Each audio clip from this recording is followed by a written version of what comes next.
ஆன்மீக நண்பர்களுக்கு வணக்கம். இன்று நாம் காணவிருக்கும் திருக்கோவில் விருதுநகர் மாவட்டம் திருச்சுழி எனும் ஊரில் அமைந்துள்ள அருள்மிகு ஸ்ரீ திருமேனிநாதர் திருக்கோவில்.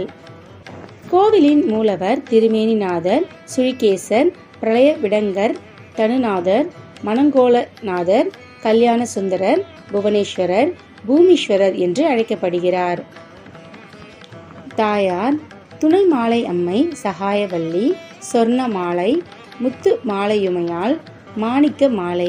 கோவிலின் தலவிருட்சம் அருசு புன்னை தீர்த்தம், பாகவரி நதி, கவ்வை கடல் தீர்த்தம். கோவிலின் புராண பெயர் திருச்சுழியல். இங்கு சிவன் சுயம்பு மூர்த்தியாக அருள்பாலிக்கிறார். திருச்சுழியல் பெரிய ஊர். தேரோடும் 4 வீதிகள் சூழ திருக்கோவில் கிழக்கு நோக்கி அமைந்துள்ளது. பிள்ளையாரை வழிபட்டு ஆலய திருவாயினுள் நுழைந்தால் எதிரே அம்பாள் சன்னதி, வலதுபுறம் சுவாமி சன்னதிக்கு எதிரே கவ்வை கடல் தீர்த்தம் உள்ளது. அருகே ஆஸ்தான மண்டபம் உள்ளது. முதலாவதாக காணப்படும் கம்பத்தடி மண்டபத்தில் கொடிமரம், நந்தி, பலிபீடங்கள் உள்ளன. திருவாயிலின் இரு மருங்கிலும் விநாயகர், முருகன் உள்ளனர். சுவாமி சன்னதியில் உள்ள ராஜகோபுரம் 7 நிலைகளுடன் கூடியது. வாயிலில் உள்ள அதிகார நந்தி தேவரை வணங்கி உள்ளே சென்றால் அருகார் பீடம் காணப்படுகிறது. இங்கு இத்தல திருப்பதிக கல்வெட்டு உள்ளது. அடுத்து சபா மண்டபம், அந்தராள மண்டபம், அர்த்த மண்டபங்கள் உள்ளன. மூலலிங்க பெருமானாகிய திருமேனிநாதர் சுயம்பு லிங்கமாக கருவறையில் காட்சி தருகிறார். அடுத்து வெளியில் சபா மண்டபத்தில் சிலை வடிவில் விளங்கும் நடராஜரை தரிசித்து வெளியே வந்து முதல் திருச்சுற்றை அடையலாம். கிழக்கே சூரியன், தெற்கே 63 சப்த மாதர்கள் உள்ளனர். தென்மேற்கில் விநாயகர், மேற்கில் சோமாஸ்கந்தர், விஸ்வநாதர், விசாலாட்சி, சுழிகை கோவிந்தர், வடமேற்கில் முருகன் ஆகியோர் எழுந்தருளி உள்ளனர்.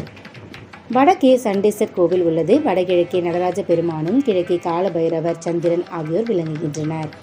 கருவறையை சார்ந்த கோஷ்டங்களில் தெற்கே தட்சிணாமூர்த்தி, மேற்கே லிங்கோத்பவர், வடக்கே துர்கை ஆகியோர் உள்ளனர். அடுத்து கோவிலின் தென்பால் இறைவனுக்கு வலது பாகத்தில் விளங்கும் அம்பாள் கோவிலை அடைவோம். நந்தி பலிபீடங்களை வழிபட்டு உள்ளே சென்றால் திருப்பள்ளி அறை மண்டபம் காணப்படும். அடுத்து அர்த்த மண்டபமும் கருவறையும் உள்ளன. இது ராமநாதபுரம் சேது சமஸ்தானத்தை சேர்ந்த கோவில்களில் ஒன்று. சிவபெருமான் திருக்கைலை மலையை காட்டிலும் சிறப்புடையது என்று கருதி இத்திருச்சுழியில் எழுந்தருளி அருள்பாலிக்கிறார். சுந்தரர், திருநாவுக்கரசர் ஆகியோர் இத்தலத்திற்கு வந்துள்ளனர்.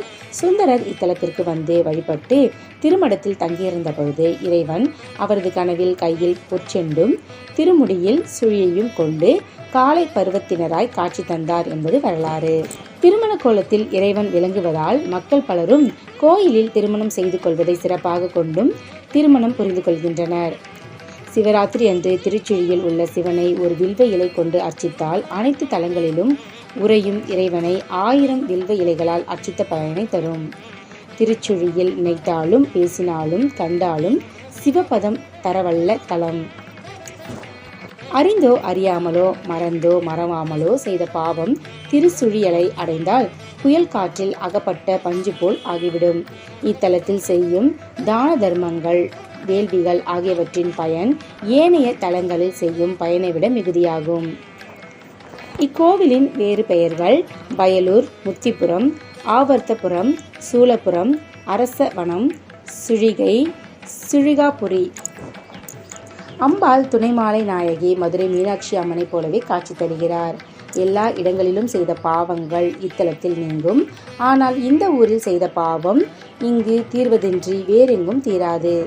இக்கோவிலின் வரலாறு என்னவென்றால், சிவபெருமான் பிரளய வெள்ளத்தை சுரித்து பூமிக்குள் புகச் செய்த இடம் என்பதால் இத்தலம் சுழியல் என வழங்கப்படுகிறது என்பது ஸ்தல புராணத்தில் கூறப்படும் பெயர் காரணமாகும். இக்கோவிலின் பிரார்த்தனை என்னவென்றால், திருமணத்தில் தடை உள்ளவர்கள் திருமண கோலத்தில் உள்ள இறைவனை வணங்கி பலனடைகின்றனர். வேண்டுதல் நிறைவேறியவர்கள் சிவனுக்கும் அம்பாளுக்கும் அபிஷேகம், ஆராதனை செய்து நேர்த்திக்கடன் செலுத்துகின்றனர். கோவிலின் திருவிழாக்கள் நவராத்திரி, ஆவணி மூலம், சித்திரை விஷு, கார்த்திகை சோமவாரம், ஆடித்த பசு, தைப்பூசம், பங்குனி பிரம்மோற்சவம் திருவிழாவில் திருக்கல்யாணம், தேரோட்டம் ஆகியவை இங்கு வெகு விமர்சையாக கொண்டாடப்படுகிறது.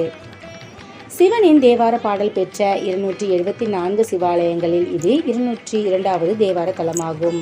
பக்தர்கள் அனைவரும் இத்திருத்தலத்திற்கு சென்று திருமேனிநாதரை வழிபட்டு வாழ்வில் எல்லா வளமும் பெற அன்புடன் வேண்டுகிறோம்.